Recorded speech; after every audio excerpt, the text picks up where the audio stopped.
Donc, selon le cas qu'on a ici, problème numéro 15, page 218, le stock début, donc le stock de marchandises, donc il est là, donc le solde ici. Donc, quantité, c'est 8. Le prix unitaire des 8 articles, c'est 2500, donc c'est 20 000. Pour la deuxième opération, c'est le 5 mai, donc achat de 10 articles. Donc, le 5 mai, donc on a acheté 10 articles. Donc, le prix unitaire, c'était 2600. Donc, le coût total, c'est 26 000. D'accord? C'est 26 000. Nous sommes dans le coût, méthode du coût moyen pondéré. D'accord? Je vais enlever tout ça. Comment déterminer le coût moyen pondéré? Tout d'abord, je dois commencer par totaliser les quantités. Ça veut dire quantité avant achat plus quantité achetée. Je répète encore, c'est la dernière fois que je répète ça. Quantité achetée, quantité en stock, c'est 8, plus quantité achetée qui est 10. Et après, je totalise les valeurs. Valeur du stock final avant achat, qui est 20 000, plus la valeur des achats, qui est 26. Donc, le total, c'est 46 000. Maintenant, je vais aller procéder au calcul, à la détermination du CMP, égale le coût total, ça veut dire valeur de stock initial, stock avant achat, plus la valeur des achats, divisé par quantité avant achat, plus quantité achetée, 18. Donc, nous avons un prix, le coût moyen pondéré, 2556. Opération suivante, qui date du 12. C'est des ventes, d'accord? C'est des ventes. Donc, j'ai le 12, c'est les ventes. J'ai, attention, j'ai les ventes, ils sont là. Les ventes, c'est combien? 6. Donc, 6 articles vendus. Il y a des gens qui ont mis le prix de vente qui se trouve ici, 4250. Combien de fois j'ai répété ça? Et d'ailleurs, il y a une collègue qui m'a posé la même question durant le cours. Il m'a dit pourquoi on n'a pas utilisé le prix de vente donné par l'énoncé. Non, on ne l'utilise pas. Okay? Parce qu'on est en train de calculer le coût moyen pondéré, le coût des marchandises vendues, et non pas le prix de vente. Le prix de vente, c'est autre chose. Il y a une différence entre le prix de vente qu'on vous a donné ici, 4250, et le prix coûtant. D'accord? Combien nous a coûté? Nous, on est en train d'utiliser la méthode coût moyen pondéré. Donc, il faut utiliser ce coût-là. OK? Il faut utiliser ce coût-là. Donc, c'est le coût moyen pondéré. Eh bien, le coût total des ventes, c'est les 6 articles multiplié par le prix unitaire. Attention, qu'est-ce que j'ai fait? Égal la valeur, prix unitaire. Donc, c'est 15 333. Donc, j'ai vendu 6 des 18, ben, il me reste 12 avec le même prix. Le CMP calculé, donc, je prends 46 moins 15 000, ben, ça donne 30 666,67.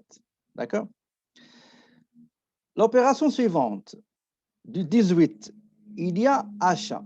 Combien on a acheté? On a acheté 12 articles. Le prix unitaire, c'est 2750. Eh bien, la valeur totale des achats égale 33 000. Maintenant, qu'est-ce que je dois faire? Bon, attendez, je vais enlever ça.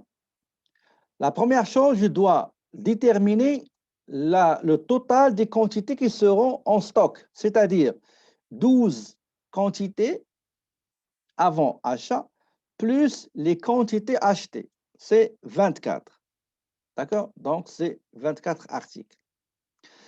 Je dois totaliser la valeur des stocks, la valeur totale dans le stock après achat. Ça veut dire la valeur avant achat plus la valeur des achats.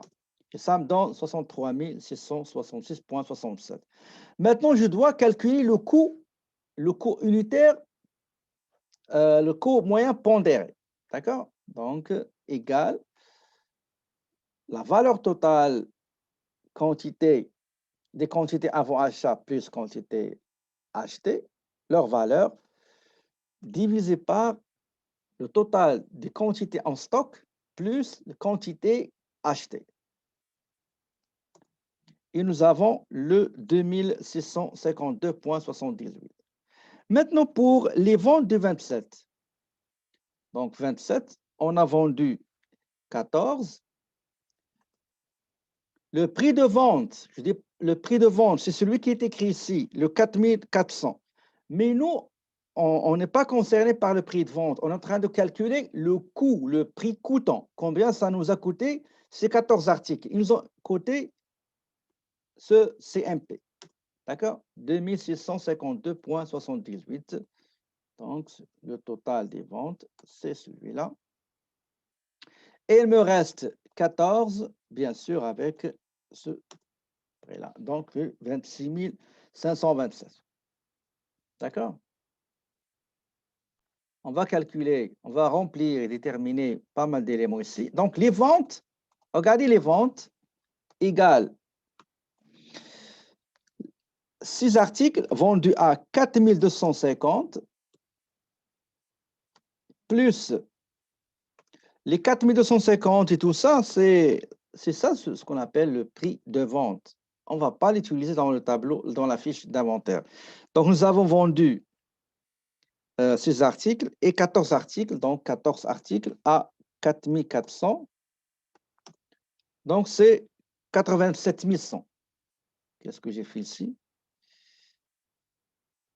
4000, attendez. Excusez-moi, 4400. 4400. Oui, 4400. 4400. Maintenant, pour le coût des marchandises vendues. Le coût des marchandises vendues. Donc, je viens ici et je continue avec la détermination de CMV. Nous avons stock début. Stock début, c'était combien? C'était égal, le stock début, c'est celui-là, 20 000 $. D'accord? Plus les achats. Donc, les achats que j'ai ici, regardez, ça c'est les entrées, les achats, c'est 59 000. Donc, égal 20 000 plus achat, ben, ça donne le coût des marchandises vendues. Le coût des marchandises vendues que je vais mettre à la disposition des vendeurs et des vendeuses pour les vendre. Maintenant, stock de marchandises fin période, c'est celui-là. À la fin de la période de mai, ben, la valeur du stock final selon CMP, c'est 26 527. Donc, je dois mettre ici stock final égal. Donc, 26 527,78. OK? Maintenant, en ce qui concerne le coût des marchandises vendues, ben, égal le coût de marchandises disponibles, c'est-à-dire les articles disponibles à la vente, moins le stock final, ben, ça me donne 52 472 que vous avez ici. D'accord? Pour calculer la marge, vous aurez ici, nous avons les ventes Nous avons coût de marchandises vendues, elle est là, donc 52 472. Est-ce que j'ai une marge? Bien sûr, donc égale 87 100 moins coût de marchandises vendues, ça donne 34 628. Charges d'exploitation, d'après l'énoncé, il s'élève à 16 250. Pour calculer, pour dégager, pour déterminer le bénéfice net, c'est 34 marge bénéficiaire brute moins 16 250, c'est 18 378. Pour la marge bénéficiaire brute en pourcentage, égale 34 628 divisé par les ventes. Enfin, je vais aller mettre ça en pourcentage. Attends, excusez.